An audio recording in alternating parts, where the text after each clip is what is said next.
আল্লাহ পাক বলেন ওয়ায়াকুলু ইয়া লাইতানি কদ্দামতু লিহায়াতি। আর সেই দিন মানুষ আক্ষেপ করে বলবে, আফসোস করে বলবে, হায় আমার আফসোস, হায় আমার আক্ষেপ, এই জীবনের জন্য কিছু যদি পাঠাতে পারতাম। অর্থাৎ আল্লাহ পাক রব্বুল আলামিন ওই জাহান্নামী কাফেরদের জন্য মনে করিয়ে দিয়ে বলে দিচ্ছেন যে ওয়ায়াকুলু ইয়া লাইতানি কদ্দামতু লিহায়াতি, যে হায় আফসোস, দুনিয়াতে যখন আমি বেঁচে ছিলাম, দুনিয়াতে বেঁচে থাকতে থাকতে এই পরকালের জন্য যদি আমি কিছু একটা পাঠাতে পারতাম, কিছু একটা আমল করে পাঠাতে পারতাম।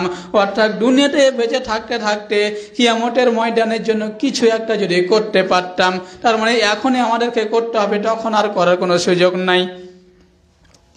এরপরে আল্লাহ পাক রব্বুল আলামিন বলেন ফায়াউমাইযিল লা ইউআযযিবু আযাবাহু আহাদ।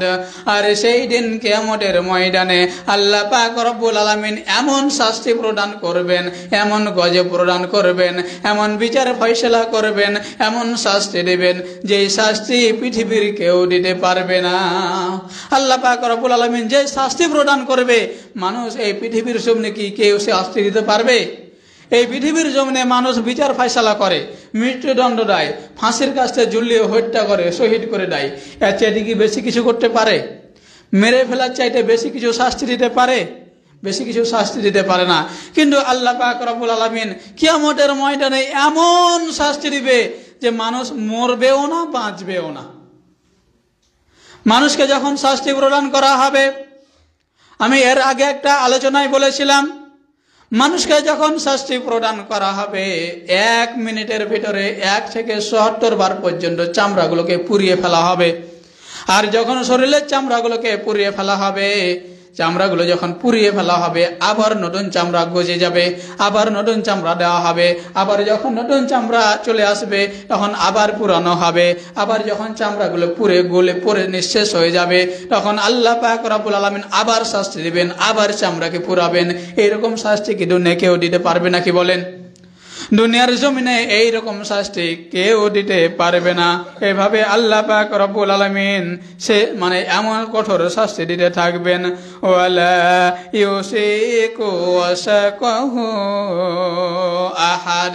আর এমন বন্ধনের মতো বন্ধন দেবে, এমন করে বাঁধবে যে পৃথিবীর কেউ এভাবে বাঁধতে পারবে না।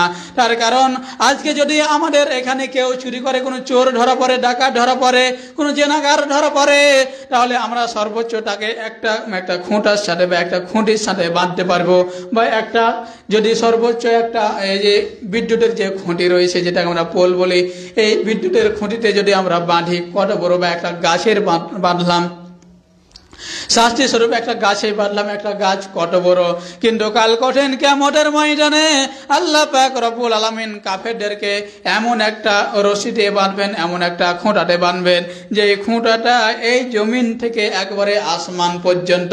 তার কারণ সেই কঠিন কিয়ামতের ময়দানে জাহান্নামীদেরকে যখন আল্লাহ পাক রব্বুল আলামিন আগুনের শিকল্লারা, লোহার শিকল্লারা খুঁটির সাথে উল্টা করে হাত করে বাঁধবেন, তখন তারা চেষ্টা করবে, মানুষ কিন্তু দুষ্ট প্রকৃতির হয়ে থাকে, মানুষ সব সময় চেষ্টা করবে যে আমাকে যে বাধা আছে, এই বাঁধনটা যদি আমি খুঁটির উপর দিয়ে যদি বের করতে পারি, তাহলে আমি এখান থেকে পালিয়ে যেতে পারবো।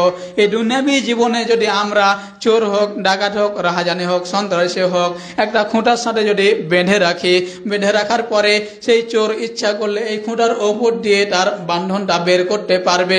কিন্তু আল্লাহ পাক রব্বুল আলামিন এমন করে বাঁধবেন কেউ বের করতে পারবে না।